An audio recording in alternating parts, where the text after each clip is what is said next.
A warm welcome to the program, our last edition in the year 2020. I'm Akaite Afia. We are still hours away from 2021, and this is part of the world. But for countries such as Australia and New Zealand, they're already well into the new year. Around the world, many will be looking to put 2020 behind them, and the fireworks and celebrations usually signify relief about the outgoing year and hope for the incoming one. People are yet to decide what to feel, as in many places, they will not be able to go out to enjoy their regular fireworks that accompany New Year's celebrations.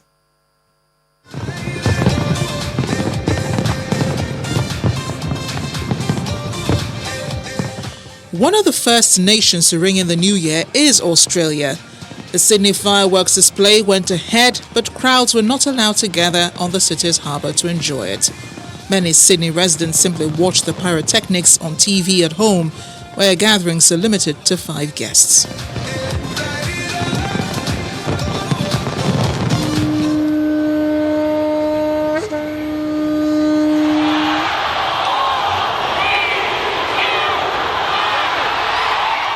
Meanwhile, Australia's neighbour, New Zealand, saw its New Year celebrations go on largely as usual after the nation managed to curb local transmission of the virus. Other countries that are also in 2021 already include the small Pacific island nations of Tonga, Samoa and Kiribati.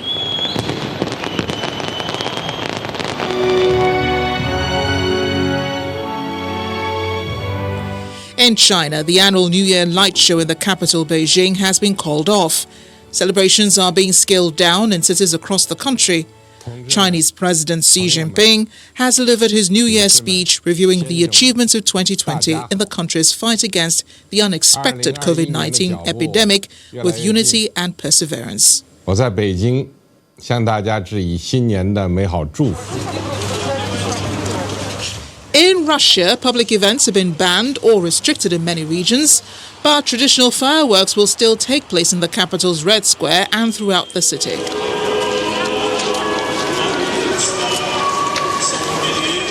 And in England, where the new coronavirus strain is spreading fast and 20 million people in the worst affected regions are forced to stay home, UK Prime Minister Boris Johnson has urged people to follow the rules, meaning New Year celebrations will not be like before. People are being encouraged to celebrate in the comfort of their homes. Meanwhile, the country is only hours away from executing Brexit changes as it leaves the EU at midnight.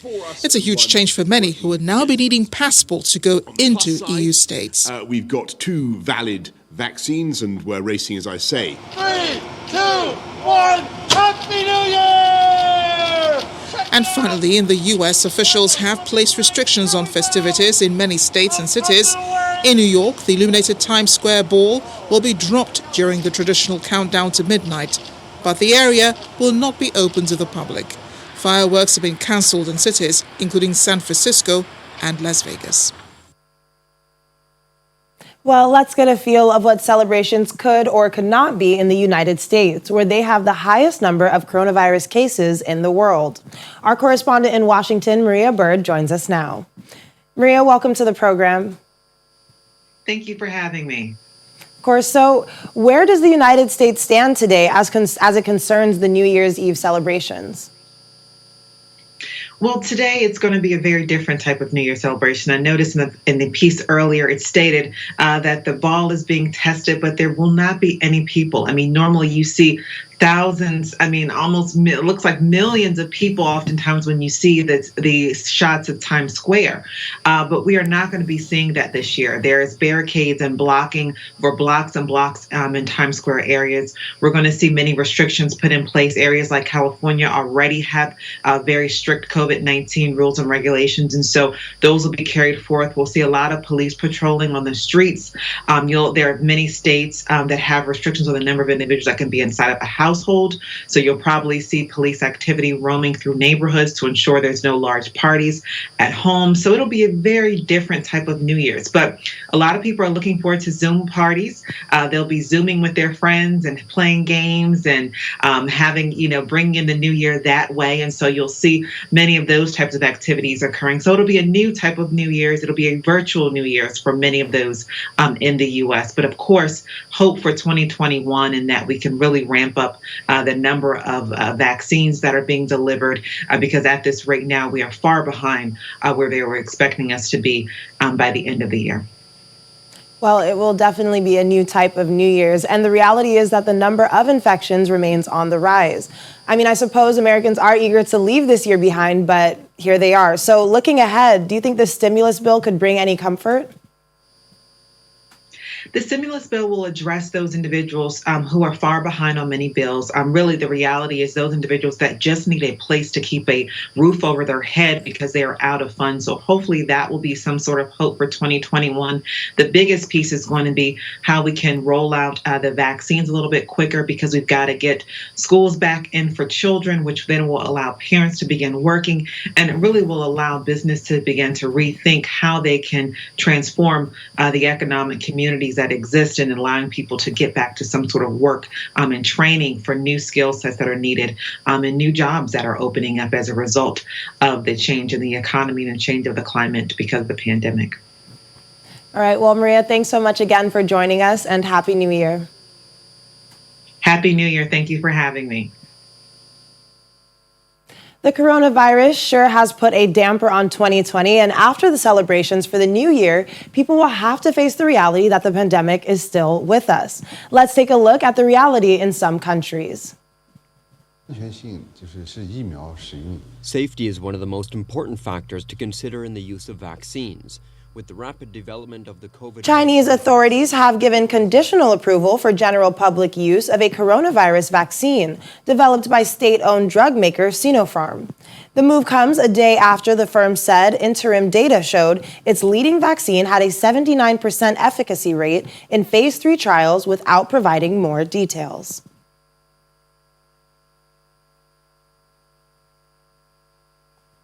In Germany, Chancellor Angela Merkel described the outgoing year as by far the most difficult of her 15-year leadership. Yet the start of vaccinations against COVID-19 made 2021 a year of hope.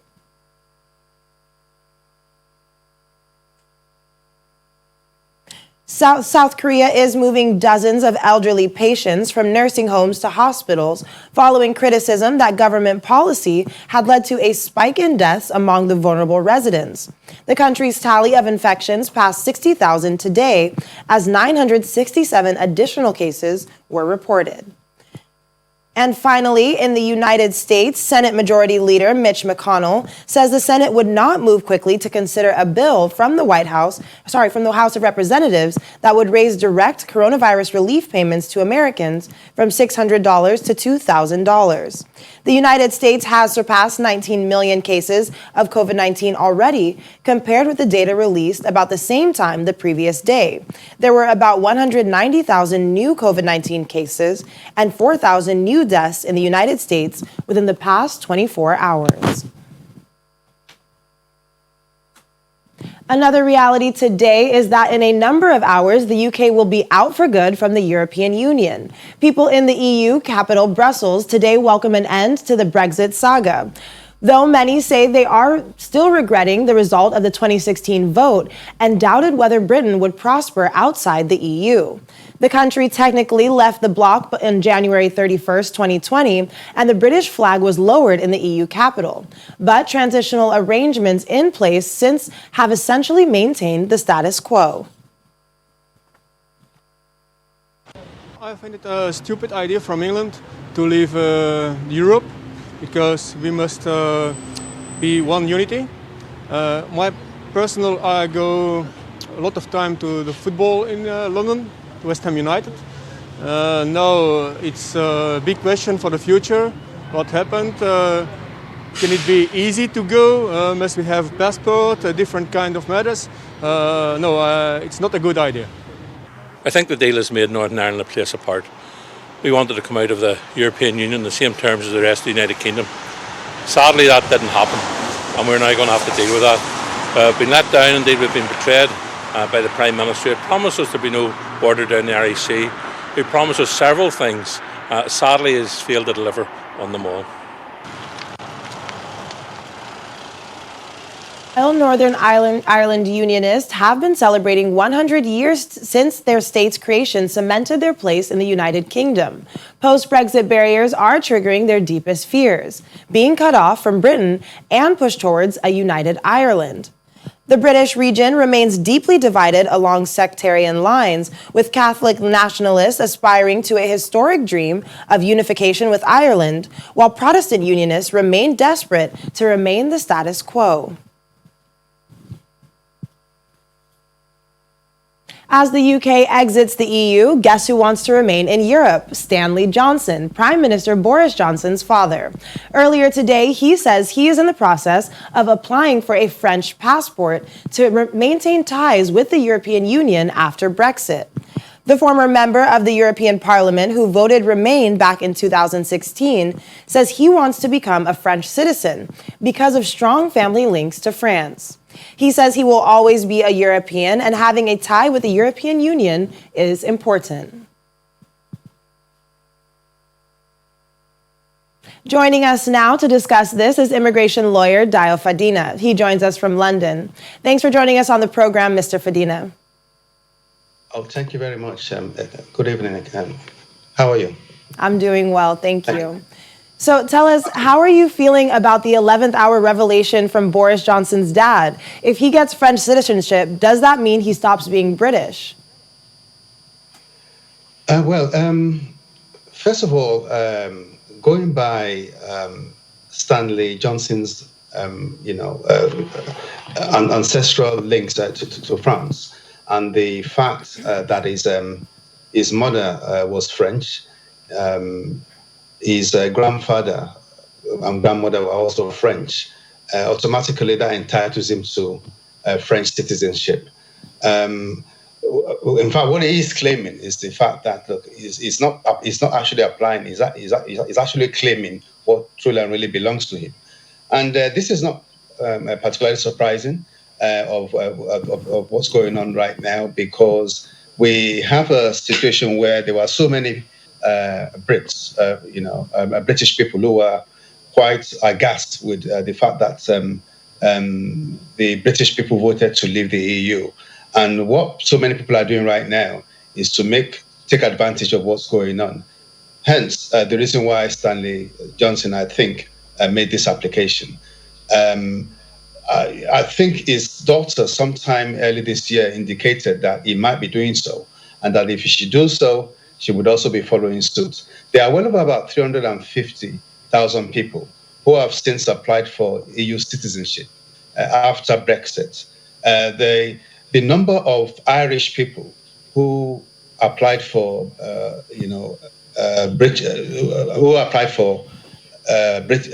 number of people living in Northern Ireland who applied for Irish citizenship went up 2,000%. Well over about 200,000 people have applied since we left the EU 4.5 years ago. So this is a common trend right now happening. Many people are actually taking advantage of what's going on. And anybody who has any ancestral link to any EU country would want to apply for UK citizenship. So it's not surprising that this is happening. All right. Well, thanks again so much for joining us and giving us clarity on that situation, and see you in the new year. Okay. Happy New Year to you too, Kaite. Thank you. Thank you. Still to come on The World Today.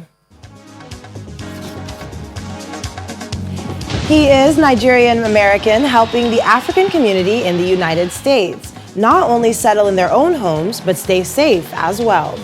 We'll be talking to Kenneth Okudi after the break. Stay with us.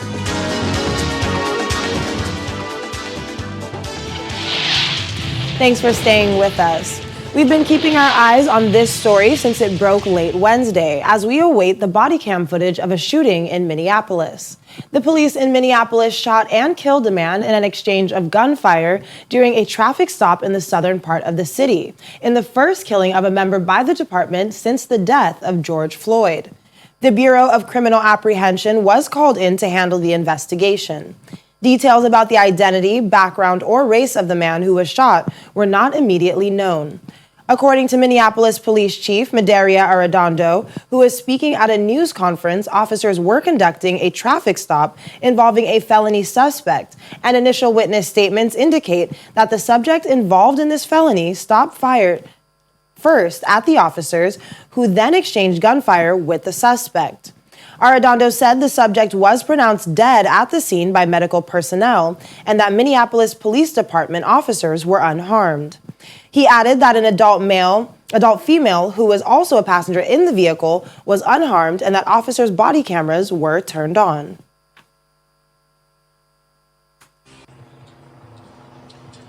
We cannot allow for destructive criminal behavior. Our city has gone through too much. And so if, in fact, those demonstrations or protests should evolve into civil unrest, then I will make the decisions in terms of how we can try to peacefully resolve that. For those who are out there, we respect you practicing your First Amendment rights, but we need to keep our officers safe, we need to keep the community members safe, and I tell you, we need to preserve that crime scene so that the facts can continue to come out as it relates to that. Well, wouldn't want you to go into the new year with a sour taste of news in your mouth. That's why we end the show for the year. We focus on Kenneth Okudi, a Nigerian born in the United States but raised in the motherland. He, however, went back to complete his university education. Known to family and friends by his Igbo name, Eze, Kenneth has been helping the African community in the United States to find their dream homes, something many had not thought was possible in their lifetime. While the COVID-19 pandemic hit many communities hard, leaving many people without cash or subsistence, Eze has been helping small businesses remain open by providing PPEs out of his pocket. He has been dedicated to the Nigerian community in Washington, D.C., where he resides. His dream, to see 1 million families in 1 million homes. He joins us now from Washington. Mr. Okudi, or Eze, how you would say, thanks for joining us on the program today. Thank you. Thank you for having me. So talk to us about why this had become a mission for you, helping Nigerians and the African community settle into their own homes in the U.S. It's been a mission for me because of my personal experience. When I first arrived in the United States, I had nobody to talk to who could explain housing or how it happened, because my initial thinking was you had to purchase a home in cash, the way things are done back home. So over the years, I've been studying, and I realized there are different ways and there are easy ways, and they have different programs that you could use that could help you purchase a home. So what I do is I focus all my energy in the African community. I go every day and I spend time explaining the different processes, the credit systems, and just sometimes the loopholes that they could use in purchasing a home. Well, tell us, how are small businesses in the community coping with the pandemic, economically and health-wise? It's been very, very, very tough. It's been very, very tough, especially for restaurant owners, people who own clubs. But we're all coming together and we're all pushing hard to make it work. And you've also been involved in giving PPEs to small businesses to help protect against the coronavirus. So I take it this is your way of giving back. So talk to us about how members of the community are also pitching in to help others also survive the pandemic. The churches are helping a whole lot. The churches are helping, giving food, doing donations. They're donating clothes. They're, assisting in different ways, giving free hand sanitizers also. I'm not the only one who's doing it. They're also giving free hand sanitizers, free masks, giving it to the community.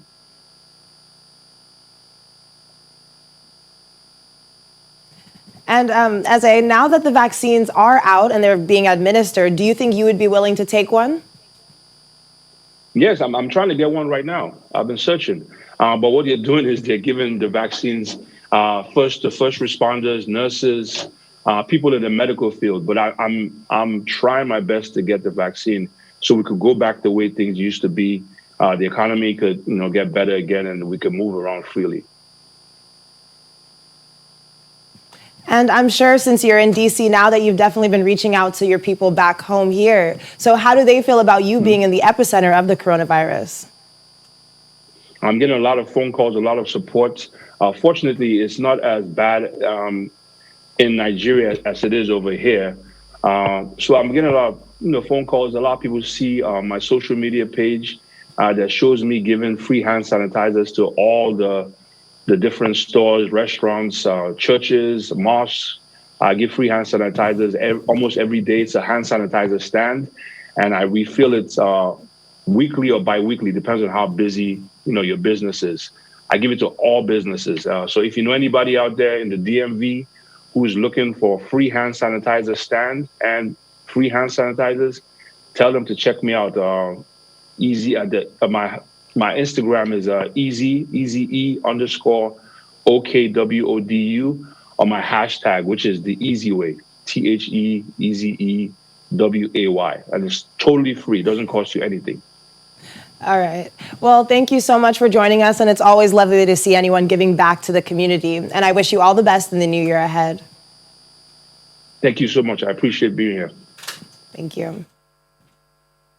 Well, that is all for the program today. Thank you all so much for staying with us. Wishing you a happy new year and hoping that 2021 is a better year for you. Stay safe.